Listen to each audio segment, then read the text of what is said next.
baby boy siya. Baby boy po siya kasi meron siyang ito yung balls niya. Ayan, ito. Ayun, ito.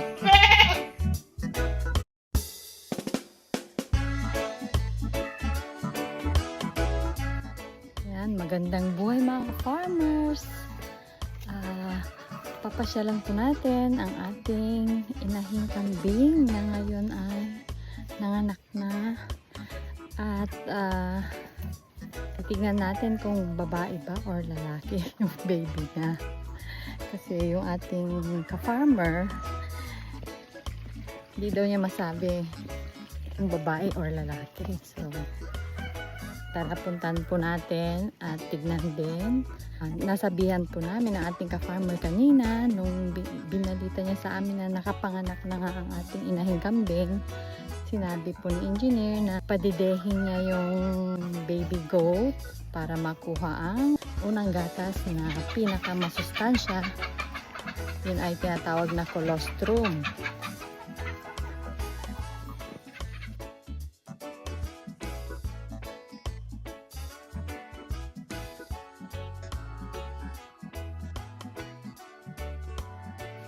Tara, samahan niyo po ako. Kaya malapit na tayo.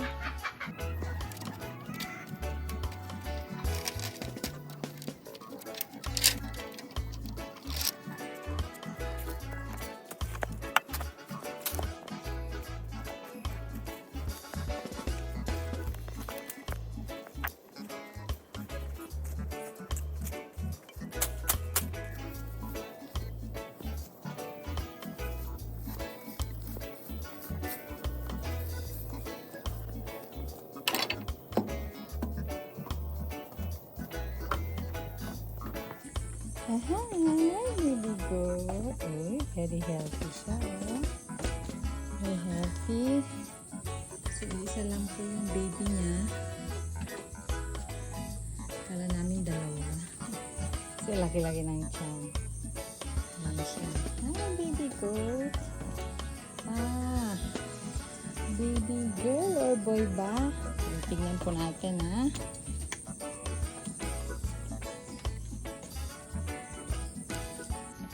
So, andito na po tayo. Yan po yung baby goat. Ay!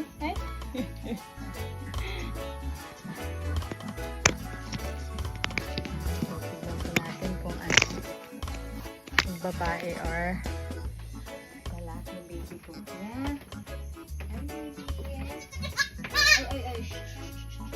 Baby girl ka ba, baby boy? Yan ang baby girl. Ay, naku, naipit yung mukha niya. Hindi na.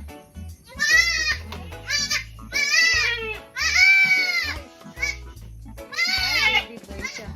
Baby boy po siya kasi meron siyang ito yung balls niya.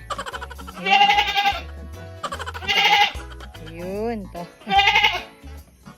So, yung pusod niya, lalagyan po natin ng antibiotic. Ito po ay Combinex. Wait lang yan. Lalagyan natin para protection natin.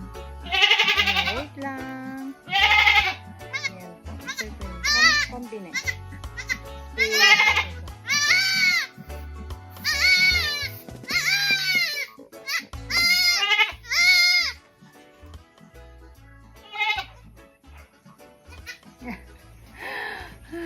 Umiyak po siya na umiyak.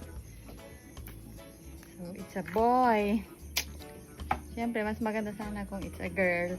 Pwede natin siyang paramihin. So, malusog naman po siya. Malakas dumede. Yan siya.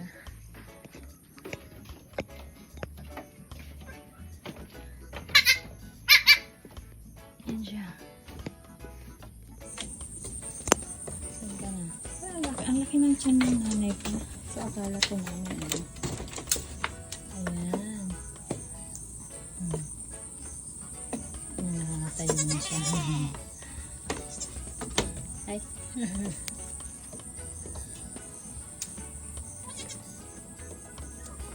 So, second baby na po niya ito. Yung first na baby niya ay babae. So, itong second na second pregnancy niya ngayon is lalaki.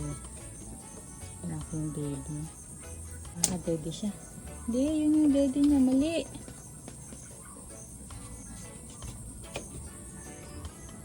Okay? Dede ka, dede. Dede na. Dito. Dede. Oh, yan. Ayan, yan. Yan. Hi. Ito ang dede, ah. Yan, dede. Yan.